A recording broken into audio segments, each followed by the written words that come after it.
아멘. 할렐루야. 오늘은 주님의 날입니다. 오늘의 주인공은 내가 아니라 예수님이십니다. 부활의 주님을 더욱더 기쁨과 믿음으로 잘 맞이하시고 또 거룩한 날 새 생명과 새 영을 받으셔서 또 성령 충만하시기를 주의 이름으로 축복합니다. 자, 믿음의 정인들 히브리서 11장은 믿음의 정의에 대해서 말씀하시고, 그리고 이제 믿음은 바라는 것들의 실상이요 보이지 않는 것들의 증거다, 정인들이다 라고 말씀하시면서 한 시대를 살아갔던 많은 사람들의 믿음의 정인들을 소개하고 있습니다. 그래서 우리가 지난번에는 이제 노아의 믿음, 또 이제 아벨의 믿음을 살펴보았어요. 오늘은 에녹의 믿음에 대해서 정인을 여러분들께 소개합니다. 에녹의 믿음의 정인은 5절 한 단어로 극명하게 설명해 주고 있는데요. 5절 초반절을 보십시다. 믿음으로 무엇은? 에녹은 그렇게 말씀하고 있습니다. 믿음으로 에녹은. 자, 그러고 나서 창세기 5장 24절에 보시면 에녹의 믿음을 잘 표현하는 특징이 있다면 여기에서 24절 합독합니다. 에녹이 하나님과 동행하더니 하나님이 그를 데려가심으로 세상 잊지 아니하였더라. 에녹의 믿음은 하나님과 동행하는 믿음이었습니다. 이 동행이라는 말이 워낙 귀중하고 복된 단어이기 때문에 제가 가끔은 강조를 합니다. 이 동행이라는 말은 할라크라고 하는 것이죠. 글자 그대로 말을 하면 함께 살아가는 삶, 동거가 아니라 동행입니다. 마음과 그 삶의 그 양식까지 함께 살아가는 것, 함께 살아가는 마음도 나누고 또 이렇게 방향도 갖고 함께 살아가는 삶. 신앙을 다른 말로 하면 하나님과 동행하는 삶이라고 말할 수가 있습니다. 그런데 이 동행하는 삶을 좀 더 구체적으로 말을 하면 따라서 하십니다. 하나님을 기쁘시게 하는 삶이다. 그래서 다시 한번 히브리서 11장 5절 말씀을 보시면, 자, 믿음으로 에녹은 이렇게 좀 형용사 구를 설명해 주시고 후렴지를 보시면 결론입니다. 하나님을 기쁘시게 하는 자라 하는 증거를 얻었다. 그러니까 하나님을 기쁘시게 하는 자다. 사실 우리가 믿음 생활하다 보면 다 믿음의 칼라는 달라요. 어떤 분들은 이제 자신의 그 성향대로 예수님을 믿는 경향이 있습니다. 사람마다 다 믿음을 표현하는 방식은 다르고요. 그리고 성향이 다 다릅니다. 헌신도 다 나름대로 다양하게 해요. 그러나 우리가 믿음의 성향과 또 칼라는 다 다를 수가 있지만 믿음의 결론은 하나님을 기쁘시게 하는 것인 줄로 믿습니다. 우리가 다른 사람에게 왜 당신은 나처럼 하지 않냐라고 말하는 것은 그는 부분적으로 맞는 말이지만 부분적으로는 그게 틀린 말일 수가 있습니다. 그 믿음의 방법과 달란트가 다 다른데요. 어떤 사람은 2달란트, 어떤 사람은 5달란트, 어떤 사람은 좀 성격이 좀 괄괄해서 외향적으로 막 활동할 수가 있고, 또 어떤 사람은 마리아처럼 엄밀하게 조용하게 그러면서 주님을 섬길 수가 있습니다. 그러나 성향과 방법은 달란트는 다 달라도 한 가지 분명한 목적은 믿음의 대상은 하나님이시고 우리의 믿음을 받으시는 분은 하나님이셔야 되고 그 하나님을 기쁘시게 하는 것은 우리가 다 동일해야만 합니다. 사랑하는 성도 여러분, 어떤 방식으로 어떤 성향으로 주님을 믿고 헌신하든지 간에 나의 믿음을 받으시는 분은 나 자신이나 명예나 다른 사람들이 아니라 오직 하나님이시다. 이거를 늘 가슴에 새기시기를 주의 이름으로 축복합니다.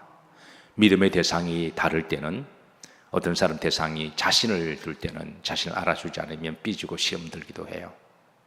또 어떤 사람 때문에 두게 되면 그 사람만 막 바라보게 됩니다. 그래서 그 사람이 좀 부족한 부분이 보이면 실망하기도 하고 그렇기도 하죠. 그럼 믿음의 대상은 하나님이십니다. 사람이 아니라 하나님이시고, 그리고 목적은 하나님을 따르셨습니다. 기쁘시게 하는 삶이 목적이 되어야 합니다. 늘 이것을 에녹의 믿음처럼 기억하시기를 주의 이름으로 축복합니다. 자, 그런데 한 가지 흥미로운 것은 그 에녹이 하나님과 동행하는 믿음, 사실 동행하는 게 이게 가장 신앙의 정점이라고 말할 수가 있어요. 어떤 분은 주일날 썬데이 크리스찬이 있습니다. 썬데이 크리스찬. 그러다가 교회 오는 날만 크리스찬이 되는 분이 계세요. 어떤 사람 수요일날 오시면 웬제디 크리스찬, 프라이데이 오시면 프라이데이 크리스찬, 속회 때는 속회 크리스찬.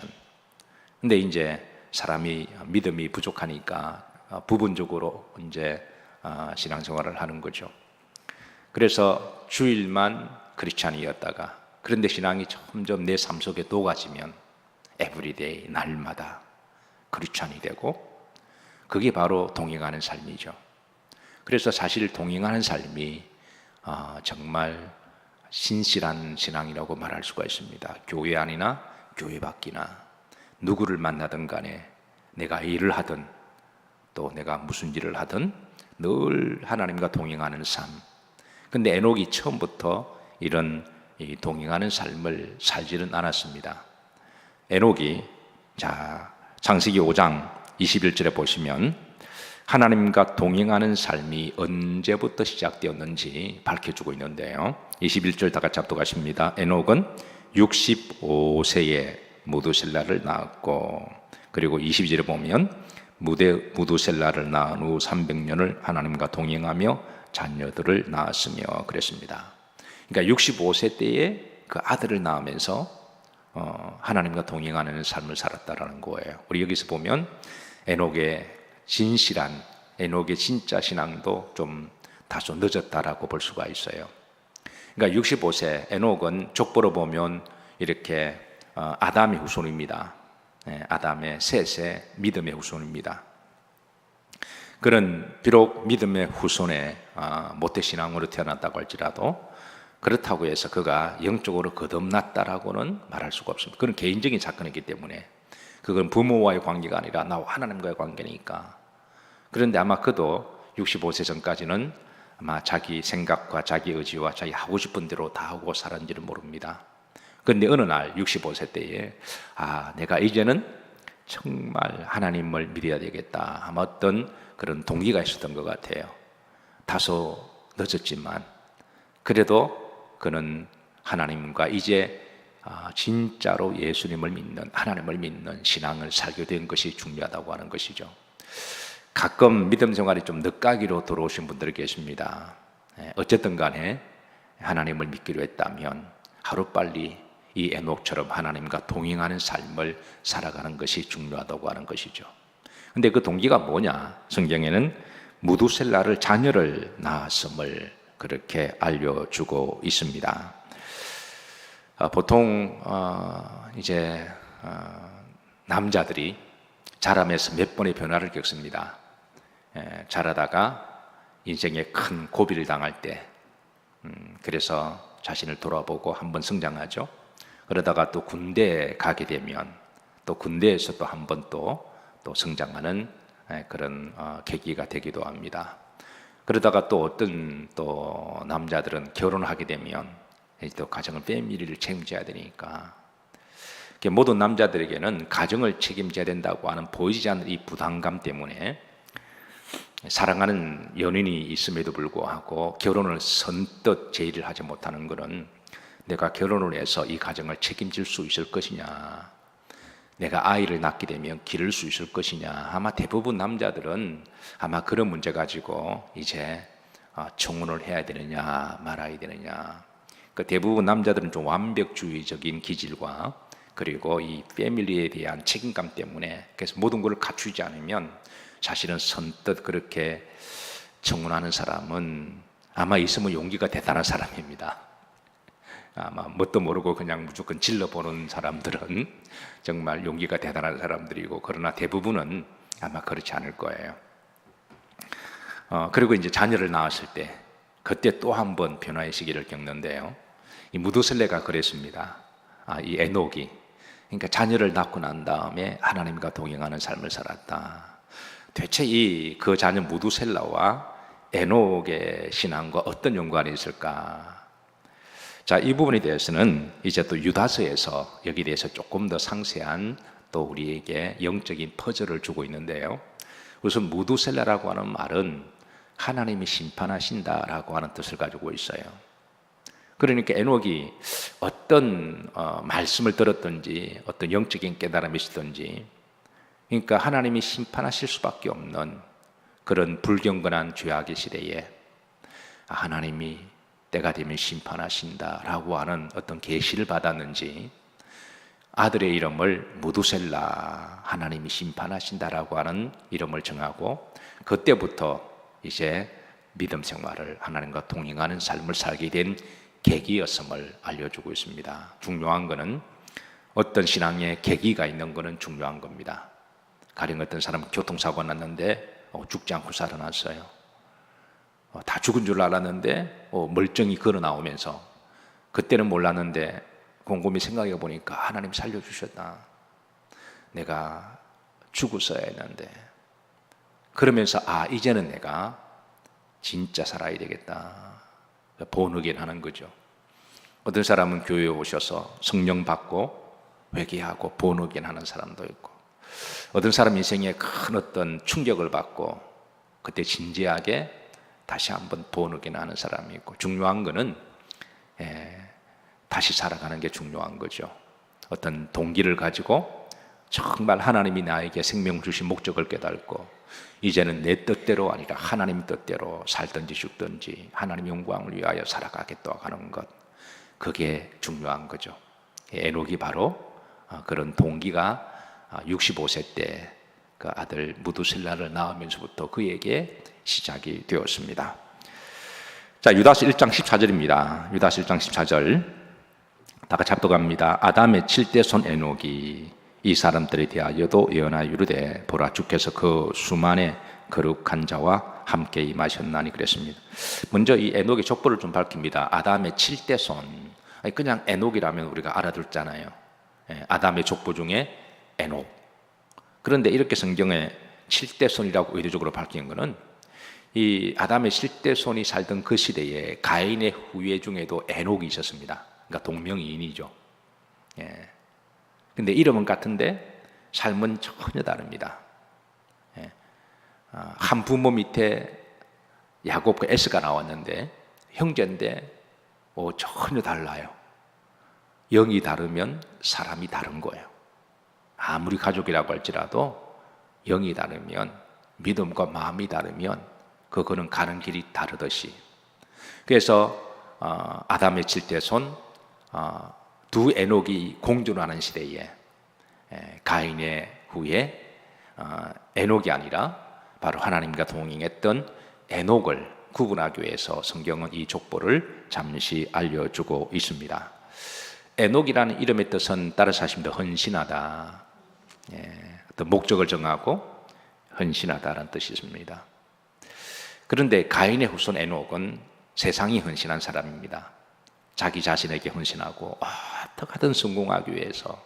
요즘도 보면 우리가 비전과 디자이어를 조금 구분해야 되는데요. 두 가지 다 얼핏 보면 다 성공을 향한 목적 지향력입니다.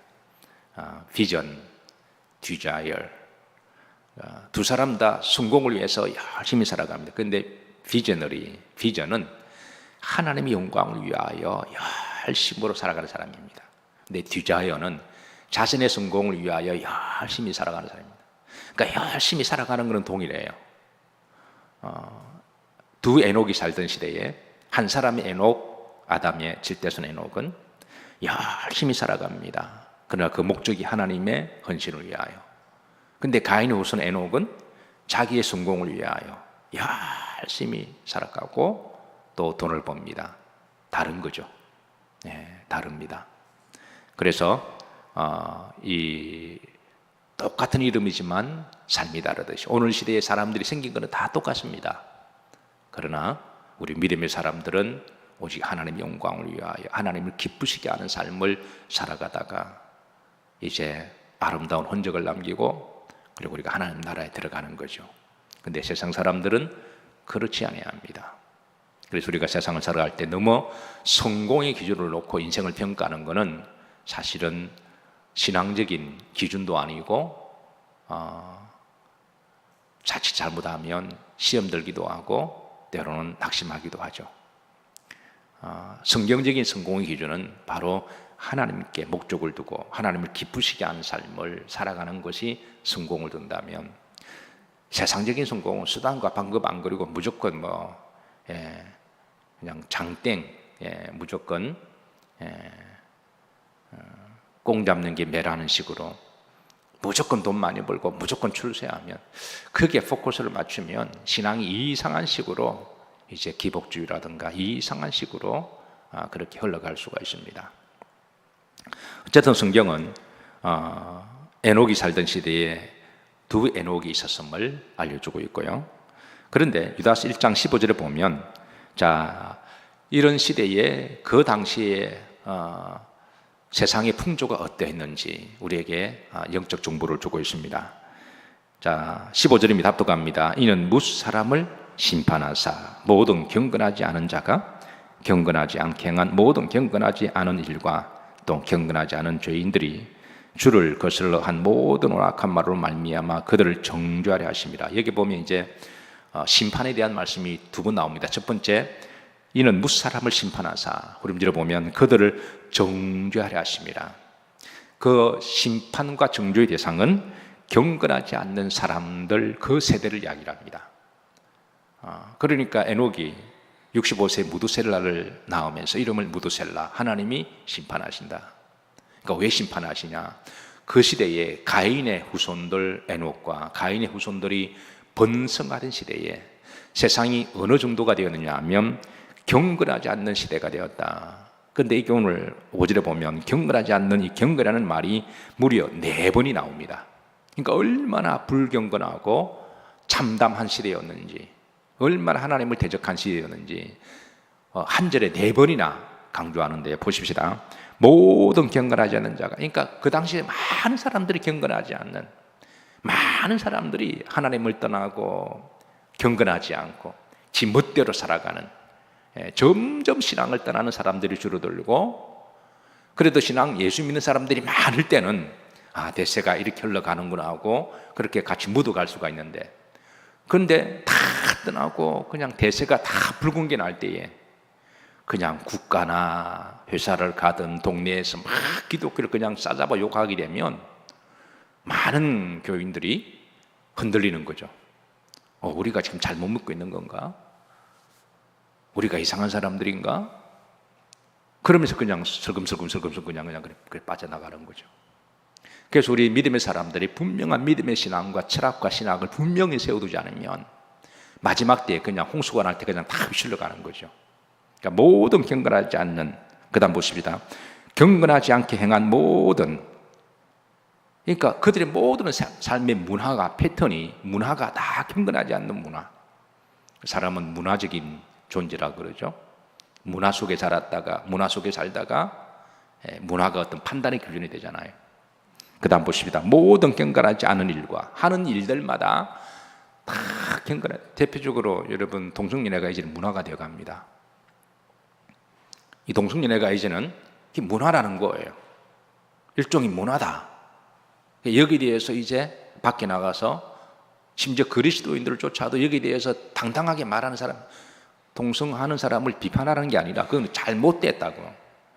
그러니까 이 신앙적으로 이거는 옳지 않은 일이라고, 창조의 질서와 섭리, 이거는 옳지 않은 일이라고 말하는 사람들조차도 이제는 드물다라는 거예요. 그 다음 보십시다. 경건하지 않은 죄인들이, 그러니까 세대가 다 그런 세대다. 가인의 후예들이 번성하면서 생육하면서, 또 어떻게 이런 육적인 사람들은 자식도 잘 낳아요. 그러다 보니까 그냥 막 그런 시대가 아담의 질대손 에녹이 살았으니까 얼마나 믿음 생활하기 힘들었을까요? 그리고 이제 에녹 다음 세대가 노아 시대죠. 하나님이 이 모든 것을 오랫동안 지켜보시다가 더 이상 구원의 여망이 없었을 때, 더 이상 희망이 없었을 때에 하나님께서는 이제 물로 심판하시기로 하셨던, 그러니까 에녹이 무두셀라를 낳으면서 그 모든 세대가 다 불경건하고 불신앙적인 그런 시대를 보면서 하나님이 에녹에게 계시를 주신 거죠. 내가 되면 내가 심판한다. 유다서에서는 15절 초반절에 보시면 무사람을 심판하사, 후렴절에 보면 그들을 정죄하려 하심이라. 이거를 하나님이 계시를 받았던 사람이 에녹이었고, 그래서 늘 종말론적인 믿음으로 살아갔던 사람이 바로 에녹이었고, 그런 종말론적 믿음이 날마다 하나님이 언제 심판하실지 모르니까, 그래서 하나님과 동행하는 삶을 살아가게 된 동기가, 계기가 되었다고 하는 거죠. 자, 유다서 1장 15절 후렴절에 보시면 또 에녹이 살던 시대는 어떤 시대냐면 주를 거슬러 한 모든 완악한 말로 말미암아. 그러니까 얼마나 불경건하고 완악했냐면 믿지 않는 사람들이 말로 하나님을 막 대적하고 대놓고 그냥 하나님을 저주했던 그런 시대라는 것이죠. 도저히 말로 들을 수 없는 하나님을 대적하는 그런 시대. 유다서 1장 16절입니다. 16절 다 같이 합독하십니다. 이 사람들은 원망하는 자며 불만을 토하는 자며 그 정욕대로 행하는 자라. 그 입으로 자랑하는 말을 하며 이익을 위하여 아첨하느니라. 에녹이 살던 시대의 사람들이 자기 정욕대로 살아가는, 그 정욕이 뭐 대상이 다르면, 눈만 맞으면, 심지어 짐승하고도 무슨 짓을 하면서, 그리고 사람을 죽이고 싶으면 죽이고, 에녹의 시대는 힘 있는 자가 빼앗는 것은 일종의 가진 자의 권리라고 생각해서, 그래서 그냥 마음대로 빼앗고 죽이고 폭력이 야당인 그런 시대에, 그런 시대에 하나님께서 이제 하나님이 심판에 대한 계시를 받은 사람이 에녹이었고, 그래서 에녹은 이제 그런 시대에 더욱더 하나님과 동행하는 믿음으로 살아가는 거죠. 사랑하는 성도 여러분, 매 시대마다 항상 불경건한 그런 시대의 유혹이 있습니다. 중요한 것은 그런 시대에 끝까지 믿음을 지키고 하나님과 동행하며 또 주님을 기쁘시게 하는 믿음으로 살아가는 게 이게 쉽지 않습니다. 끝까지 하나님을 기쁘시게 하는 삶을 살아가시기를 주의 이름으로 축복합니다. 자, 다시 창세기 5장 24절 보십시다. 자, 하나님과 동행할 때 주시는 축복이 뭐냐면, 자, 중반절입니다. 하나님이 그를 마심으로 데려가셨다라는 말은요, 이거는 이제 두 가지인데요. 첫 번째는 죽음을 보지 않고 하나님이 데려가셨다라는 그런 의미도 있고요. 더 중요한 것은 하나님의 나라의 천국으로 하나님이 데려가셨다라는 뜻이에요. 사실 죽음을 보지 않고 에녹이 이렇게 승천하는 것은 대단한 기적입니다. 정말 그 초자연적인 현상이니까, 물리를 초월하는 거니까. 근데 대단한 기적이지만, 그러나 이 초자연적인 현상의 결론은 천국 가는 거잖아요. 우리가 육신의 호흡이 끊어져서 우리가 마지막을 맞이하든 아니면 에녹처럼 우리가 살아서 올라가든 간에 중요한 것은 육신이 끊어지는 것이 목적도 아니요, 그리고 날개를 타고 올라가는 것도 목적은 그 폼 잡기는 좋겠지만, 그러나 중요한 것은 천국 가는 거잖아요. 그래서 에녹의 하나님의 영원한 축복은 그를 천국에 데려가신 축복이라고 하는 것이죠. 할라크라는 의미는 이 동행이라는 말은 졸졸 따라다닌다라는 뜻을 가지고 있습니다. 이게 또 산책하다고 할 때도 이 말을 써요. 마치 사랑하는 연인과 또 사랑하는 부부와 또 사랑하는 친구들과 마음이 맞은 사람들과 또 신앙의 동지들이 또 하나님이 만드신 자연 속에서 이렇게 산책하듯이 일상의 삶을 나누고 일상의 삶을 함께 공유하면서 다정하게 함께 걸어가는 것이 바로 우리 신앙의 한 모습이라고 말할 수가 있는 거죠. 에녹은 이제 하나님을, 믿음을 졸졸 따라다녔습니다. 예수님께 제자들을 부르실 때 나를 따르라, follow me, 나를 따르라, 내가 너희로 사람을 낚는 어부가 되게 할 것이다. 신앙은 한마디로 예수님을 따라다니는 삶이라고 말할 수가 있습니다. 처음에는 조금 버겁고 가랭이도 좀 째지고 좀 힘들지만, 그러나 주님을 좀 헉헉거리면서도 좀 주님을 좀 이렇게 졸졸 따라다니고, 말씀을 좀 졸졸 따라다니고, 또 믿음으로 좀 이렇게 버겁지만 힘들지만, 그러나 힘든 가운데도 어떻게 하려고 애를 쓰다 보면 어느덧 믿음으로 많은 길을 가 있을 것이고, 그리고 좀 더 주님을 닮아갈 것이고, 또 주님을 기쁘시게 하는 성도라 일컬음을 받으실 것이고, 언젠가는 우리 앞에 죽음이라고 하는 종말론적인 심판이 오게 될 텐데, 그래서 그거를 넘어서 하나님이 우리를 영생의 천국으로 인도하실 줄로 믿으시기를 바라고, 이 에녹의 믿음의 정인이 우리들에게 큰 은혜가 되고 신앙의 표본이 되기를 주의 이름으로 축복합니다.